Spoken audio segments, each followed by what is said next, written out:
Study with Sujata, this is Sujata. और आज का जो हमारा टॉपिक ऑफ डिस्कशन है वो ईएनटी सब्जेक्ट से है, वो है एक्यूस्टिक न्यूरोमा, जो कि बहुत बार हमारे से यूनिवर्सिटी में एज अ लॉन्ग क्वेश्चन पूछा जाता है और उस पर काफ़ी एमसीक्यूज भी आते हैं, जो कि हम लोग हमारे डिस्कशन के टाइम देखते हुए जाएंगे।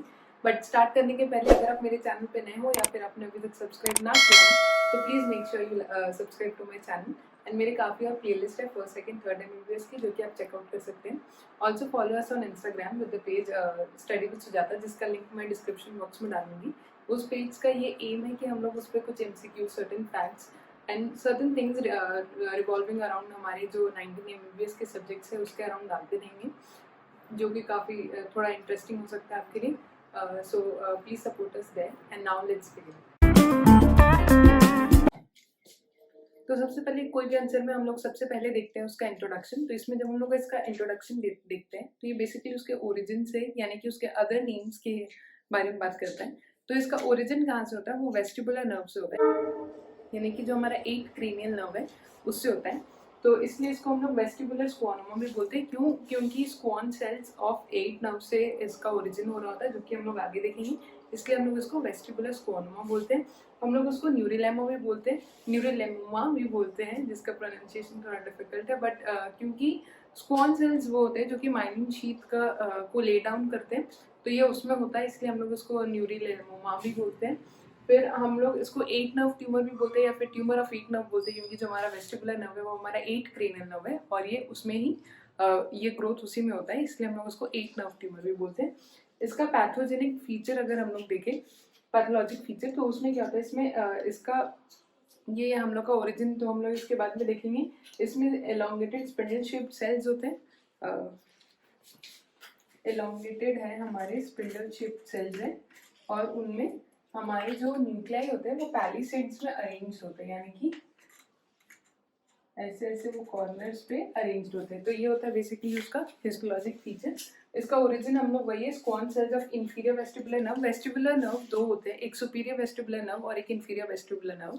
ऐसा नहीं है कि सुपीरियर वेस्टिबुलर नर्व में नहीं होता, बट कॉमनली ये इंफीरियर वेस्टिबुलर नर्व को इन्वॉल्व करता है, इसलिए हम लोग इसको ओरिजिन में वही बोलते हैं। और स्क्वान सेल्स वो होते हैं जो कि माइलिन शीथ का ले डाउन करते हैं, ये उन सेल्स से ये ट्यूमर अराइज होता है, इसलिए होता है Schwann cells of inferior vestibular nerve within the internal acoustic meatus. ठीक है, ये हमारा इंटरनल एक्यूस्टिक मियाटस के अंदर ही अराइज होता है।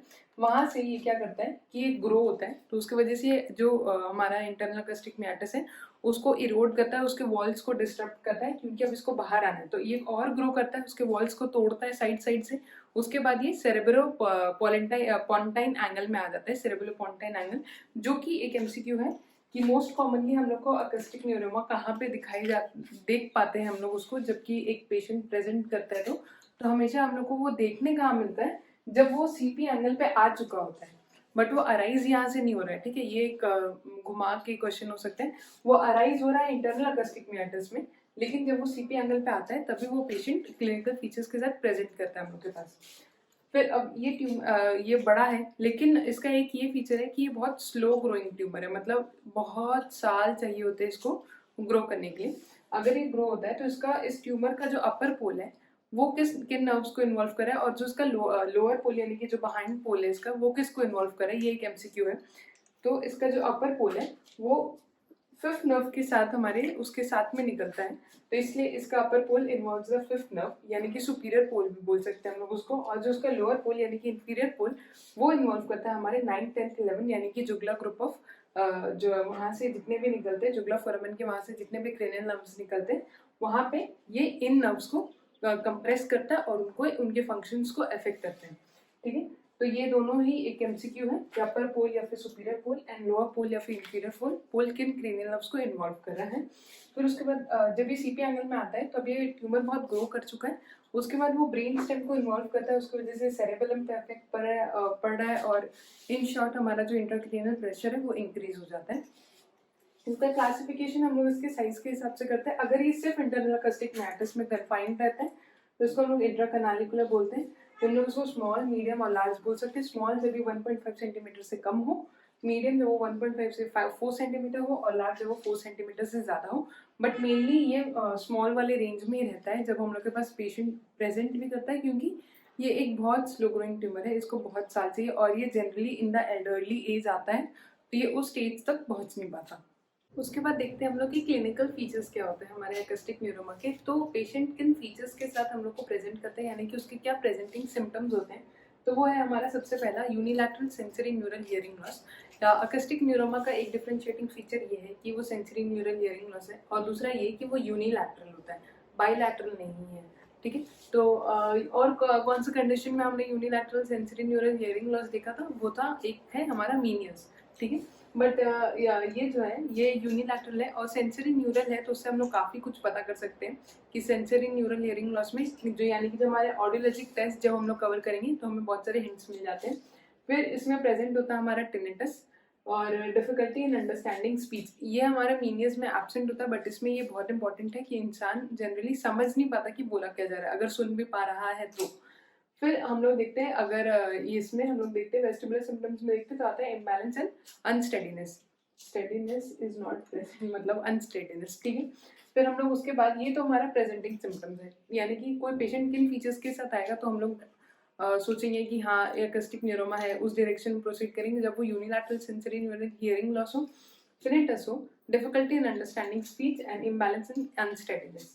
फिर हम लोग देखते हैं हमारा क्रेनियल नर्व इन्वॉल्वमेंट, तो जो कि हमने देखा था कि 5th नर्व इन्वॉल्व होता है और पीछे हमारा 9th 10th 11th हो रहा है, तो जो हमारा और 7th 9th 10th, तो 5th क्रेनियल नर्व जो है वो सबसे अर्लीस्ट होता है टू बी इन्वॉल्व। तो ये हमारा एक एमसीक्यू है, ये earliest nerve to be involve in acoustic neuroma कौन सा है, वो ट्राइजेमिनल नर्व है, यानी कि हमारा 5th क्रेनियल नर्व है।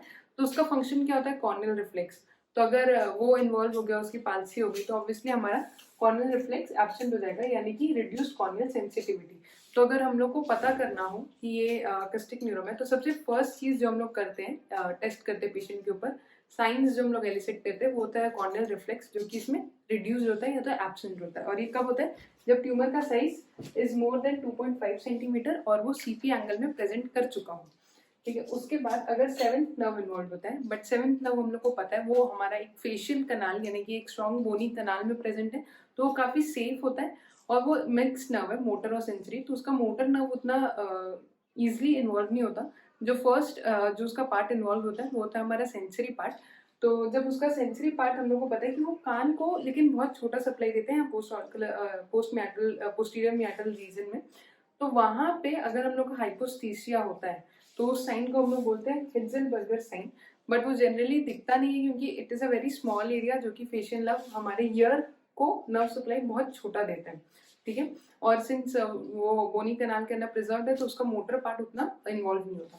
दूसरा साइन जो हम लोग देखते हैं वो होता है स्कर्मर टेस्ट, यानी कि हमारा रिड्यूस लैक्रिमेशन, और ये क्योंकि इंफीरियर से उसके वजह से हो रहा है, तो रिड्यूस लैक्रिमेशन होता है, ये रिड्यूस सलाइवेशन होता है हमारा, उसको वो हम लोग देख सकते हैं हमारा स्कर्मर टेस्ट में। 9th and 10th cranial nerve जब इन्वॉल्व होता है तो हम लोग देखते हैं कि डिस्फेजिया हो रहा है और होर्सनेस हो रहा है। ठीक है, उसके बाद आता है हमारा अगर हम लोग जो ब्रेन स्टेम के सिम्टम्स देखते हैं तो उसमें हम लोग को दिखता है, क्योंकि ये ग्रो कर रहा है ना सीपी एंगल से, हमारे सेरेबेलम ब्रेन स्टेम में सबको इन्वॉल्व कर रहा है, क्योंकि ये इंटरनल अकॉस्टिक मैटर्स के बोन को पूरा इरोड करके बाहर आ चुका है, फोसा में आ चुका, क्रेनियल फोसा में आ चुका है। तो उसमें क्या सिम्टम्स आते हैं इसके, अटैक्सिया, वीकनेस, नमनेस। सेरेबेलर अगर ट्यूमर हो गई, सेरेबेलम तक जा चुका है यानी कि बहुत बड़ा ट्यूमर है, तब तो इंसान अपना नॉर्मल बैलेंसिंग वो सब भी नहीं कर पाता, तो हम लोग उसको फिंगर नोज टेस्ट करने बोलते हैं, नी हील टेस्ट करने बोलते हैं, उसको अपना हील्स छूने बोलते हैं। फिर फिंगर नोज तो पता ही है आप लोगों को, वो टेस्ट करते हैं। रेज इंट्राक्रेनियल टेंशन, जो कि एंड से वो मतलब उसके पैथोजेनेसिस का है कि इवेंचुअली जो हमारा इंट्राक्रेनियल प्रेशर वो इंक्रीज हो जाता है, तो उसके वजह से क्या होता है, हेडेक, वॉमिटिंग, नॉजिया, डिप्लोपिया भी हो सकता है due to the involvement of 6th cranial nerve. हम लोग का डिप्लोपिया यानी कि एब्डोमेन क्रेनियल नर्व या लैटरल रेक्टस मसल हमारा इन्वॉल्व हो रहा होता है आई का एक्स्ट्राओकुलर मसल, तो भी हम लोग को डिप्लोपिया हो सकता है। वो भी एक एमसीक्यू है कि डिप्लोपिया में हो सकता है कि नहीं हो सकता है, रेयर है बट हाँ हो सकता है। उसके बाद हम लोग इन्वेस्टिगेशन, तो ऑडियोलॉजिक टेस्ट जो सबसे पहले करते हैं, जो मैंने पहले ही बोला कि अगर सेंसरी न्यूरल हियरिंग लॉस है, यानी कि वो हमारा एक रेट्रोकॉक्लियर रीजन है, कॉक्लिया के बाद ऑर्टरी नर्व उसके पाथवे में आया, ऑर्टरी पाथवे का एक लीजन है, यानी कि ये हमारा रेट्रोकॉक्लियर है, तो इसमें सेंसरी न्यूरल हियरिंग लॉस होता है, मेनली न्यूरल। तो इसमें हम लोग को रोल ओवर फेनोमेनन दिखता है, यानी कि स्पीच का जो डिस्क्रिमिनेशन है वो इंक्रीज फ्रीक्वेंसीज पे, इंक्रीज लाउडनेस पे इंक्रीज नहीं होता बल्कि वो कम हो जाता है, उसको हम लोग रोल ओवर फेनोमेनन बोलते हैं, जो कि इसमें प्रेजेंट होता है। रिक्रूटमेंट इसमें एब्सेंट है। रिक्रूटमेंट पहले भी बताया, रिक्रूटमेंट मतलब ये है कि जब साउंड एक सर्टन लाउडनेस पे आ रहा है बट कुछ जैसे मीनियर्स में होता है कि वो प्रेजेंट होता है, क्योंकि कॉक्लियर रीजन्स में रिक्रूटमेंट प्रेजेंट होता है, तो उन लोगों के लिए लाउडनेस और इंक्रीज हो जाती है। मतलब हमें अगर 50 पे 50 है, हमारा 70 है, 75 जैसे कि हमारा स्टेपिडियल रिफ्लेक्स का थ्रेशोल्ड है, लेकिन उनके लिए शायद वो 50 पे ही होगा, क्योंकि इंक्रीज लाउड हो जाता है उन लोग के लिए। अगर थोड़ा भी आप साउंड इंक्रीज करें तो उनके लिए बहुत ज़्यादा लाउडनेस इंक्रीज हो जाता है। अगर रिक्रूटमेंट नेगेटिव है यानी कि ऑब्वियसली सीसी स्कोर 0 to 20% है। अगर रिक्रूटमेंट पॉजिटिव होता है जैसे कि मीनियर्स में, तो फिर स्कोर 70 to 80% होता है, यानी कि वो स्मॉल इंक्रीमेंट्स भी अगर आप करते हैं, चेंज करते हैं साउंड के लाउडनेस में, तो वो उस चीज़ को अप्रिशिएट कर पाते हैं, इवन 1 डेसिबल चेंज। फिर हम लोग करते हैं, हमारा मेन जो ऑडियोलॉजिक टेस्ट जो इसमें करें वो है बेरा। बेरा में जो हमारा 5th ये है वेव है, जो कि हमारा लैटरल एमिशंस के वजह से होता है, और जो सबसे लार्जेस्ट होता है वो इसमें डिलेड होता है या तो एब्सेंट हो सकता है। और इंटर ऑरल लेटेंसी जो है वो 0.2 मिली सेकेंड से ज़्यादा होती है। इंटर ऑरल लेटेंसी मतलब कि बिटवीन बोथ द ईयर्स, दोनों ईयर्स के बीच में ये जो वेव 5 इमर्ज करेंगे, उन दोनों के अराइवल में एक 0.2 मिली सेकेंड्स का टाइम ड्यूरेशन का गैप होगा, ठीक है। तो स्टेपिडियल रिफ्लेक्स जो है वो डिके अर्ली होता है, क्योंकि जो नर्व है वो बहुत ईजिली फटीग हो जाता है। फिर हम लोग रेडियोलॉजिक टेस्ट करते हैं, तो गोल्ड स्टैंडर्ड टेस्ट किया हमारा, ये हमारा बहुत इंपॉर्टेंट एमसीक्यू है कि gold standard test for acoustic neuroma it is MRI with gadolinium contrast. उसके साथ हम लोग प्लेन एक्सरे भी कर सकते हैं, सीटी भी कर सकते हैं, बट अगर बेस्ट हम लोग को डायग्नोसिस के लिए चाहिए हो तो हम लोग करते हैं एमआरआई विद गैडोलिनियम कॉन्ट्रास्ट। उसके बाद अगर हम लोग इसका डिफरेंशियल डायग्नोसिस देखते हैं तो हम लोग ऑब्वियसली इसको, क्योंकि ये unilateral sensory neural hearing loss है, तो हम लोग इसको मीनियस के साथ कंफ्यूज कर सकते हैं। बट उसमें अगर हम लोग ऑडियोलॉजिक टेस्ट करेंगे तो हम लोग को पता है उसमें रिक्रूटमेंट प्रेजेंट होता है, इसमें एब्सेंट होता है। उसमें रोल ओवर फेनोमेनन एब्सेंट होता है, इसमें रोल ओवर फेनोमेनन प्रेजेंट होता है। फिर उसके बाद और भी जो ट्यूमर सीपी एंगल पे इमर्ज होते हैं उनके साथ हम लोग इसको कंफ्यूज कर सकते हैं, जैसे कि ग्लोमस ट्यूमर है हमारा, तो उसके साथ हम लोग इसको कंफ्यूज कर सकते हैं, बट वो इसका डिफरेंशियल डायग्नोसिस है। ट्रीटमेंट में जब जाते हैं तो इसका ट्रीटमेंट ऑफ चॉइस तो सर्जरी है, अगर ये प्रोसीड कर चुका है अपने ग्रोथ में, तो जो कि बहुत स्लो होता है इसका ग्रोथ। और दूसरा हम लोग रेडियोथेरेपी कर सकते हैं by using x knife, gamma knife surgery या फिर साइबर नाइफ। रेडियोथेरेपी क्या करता है कि इसके वास्कुलर सप्लाई को अरेस्ट करते हैं और इसकी साइज को ग्रो करने से कम करता है, बल्कि इसको रिड्यूस करता है इसके साइज को, और दूसरा इसके वास्कुलर सप्लाई को कम कर देता है। तो ये है हमारा पूरा डिस्कशन अबाउट अकॉस्टिक न्यूरोमा। अगर आपको ये डिस्कशन और प्रेजेंटेशन पसंद आया हो तो please make sure you like my video and you subscribe to my channel. हमारे काफ़ी और प्लेलिस्ट है 1st, 2nd, 3rd एमबीबीएस के, जो कि आप चेकआउट कर सकते हैं। Also follow us on Instagram with the page study with Sujata, जिसका लिंक मैं नीचे डिस्क्रिप्शन बॉक्स में डाल दूंगी। तो फिर see you next weekend, till then bye bye.